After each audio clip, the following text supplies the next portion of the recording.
sports. Let's get to the Browns secondary spotlight. One of the reasons the Browns is really great is because of Denzel Ward. We talked about it earlier. When he's on the field, it's a different atmosphere. And one of the things that really make Denzel Ward a solid corner and a lockdown corner is his elite speed. This clip is courtesy of Sports for CLE. And the 33rd team said Denzel Ward is one of the top 25 fastest dudes in the league. Don't get that twisted. So this is from the 33rd team.com. It's a former NFL personnel guys, some GMs, ranking the NFL's fastest 25 players. Number 1, they got a rookie, Xavier Worthy. Number 2, Tyreek Hill. Number 3, DK Metcalf, which is kind of frightening given his build. 20th, Denzel Ward. There aren't many cornerbacks in the league faster than Ward. At the 2018 NFL Combine, ran a 4.32 40, and his quickness is even more impressive. You tend to forget because he is a cornerback. Yeah. That's one of the things that they're paying him for. He's got the elite speed to hang with wide receivers. Yeah, one thing I found funny about this list is you run your 40 at the Combine, and then no matter whatever you run, that's what you are for your career. They'll cite that. You know, if you run 4.32, you're a 4.3 guy. And the truth of the matter is when you get 8-9 years in the league, you're probably still not a 4.3 guy. But in Denzel Ward's case, it's a little different because he doesn't appear to have lost a step. Right. He appears to still be just as quick as when he came in the league. and the long speed is impressive. But like what they pointed out there, which I think is apt, is how quick he is short area, because his style of defense is playing that mirror technique, and he's not trying to race you. He's trying to be in your jersey. He's trying to stay sticky, stay step for step with you. But he still can flip the hips and really open it up and show that deep speed when he has to. Yeah, Denzel Ward is a guy that is not only, you know, you can't really show the highlights. There's a nice little TikTok going around it. They talk about one of the most underrated corners, and they talk about how fast Denzel Ward is. And multiple receivers say he can stay stride for stride with you. His technique is great. He's not going to arm fight with you. Not very many pass interferences. And the reason he doesn't get very many pass interferences is because he's not threatened by your speed. He knows he has the recovery speed, so he doesn't have to grab when the ball is in the air. Has really good ball skills, and his change of direction and lateral speed is beautiful when it comes to being able to keep guys from catching the football. And if it wasn't for injuries and him missing 3 or 4 games a year, 2 or 3 games a year, he would be consistently one of the guys in top names listed in terms of the best guys in the league in terms of, you know, shutting down guys with at corner. Let's take a look at this. We have some, and specifically when it comes to Denzel Ward and when it comes to some of these in the corner room. We already talked about they have the Cleveland Browns rated the 6th best corner room in the league. Let's continue to watch this. Let's take a look at specifically what Denzel Ward brings to the table.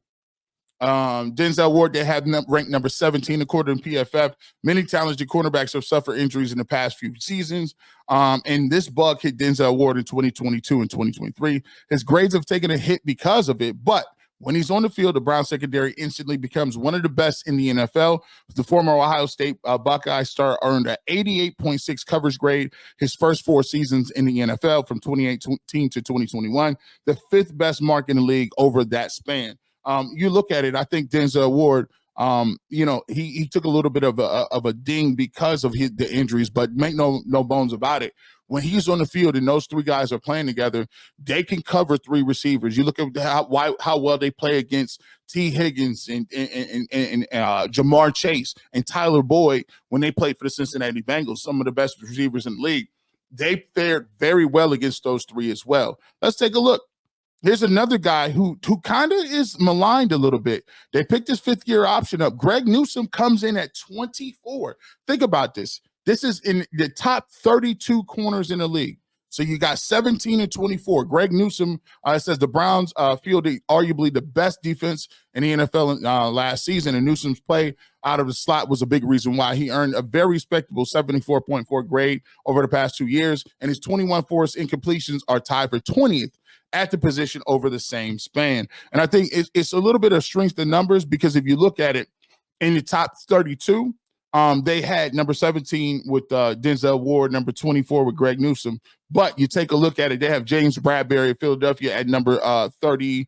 And then at number 34, Martin Emerson Jr. So you take a look at it. If you're going to say the Cleveland Browns are going to get 3 corners in the top 35, that just goes to show you how deep they are as well. And another big part of it as well, too, is it's just not them. It's the safety room. The Cleveland Browns, have a plethora of safeties over there. Let's take a look at the safety room. And one of the things we talked about that I thought was very interesting was this. If you look at the numbers, sheerly on numbers, now he didn't have the number of defensive snaps. He only played 322 snaps. Ronnie Hickman did. Grant Delpit played 738, and Juan Thornhill played 643. But let me just tell you something. Ronnie Hickman was rated higher than Grant Delpit and Juan Thornhill as an undrafted free agent. Look at this. His grade, 74.1. And that's why I got Ronnie Hickman as a guy that can potentially be getting some minutes. I can do the same thing with Alex Wright.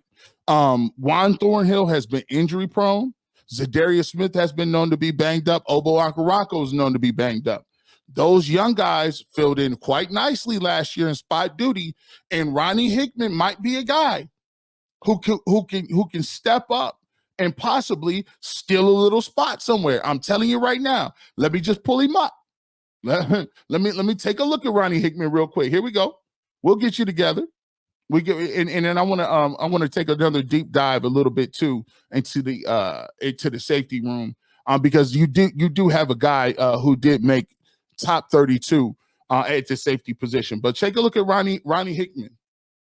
74.1 grade. That's 17th out of 95 safeties, right? Coverage grade is a 73.9, which is 22nd out of 94 safeties, right?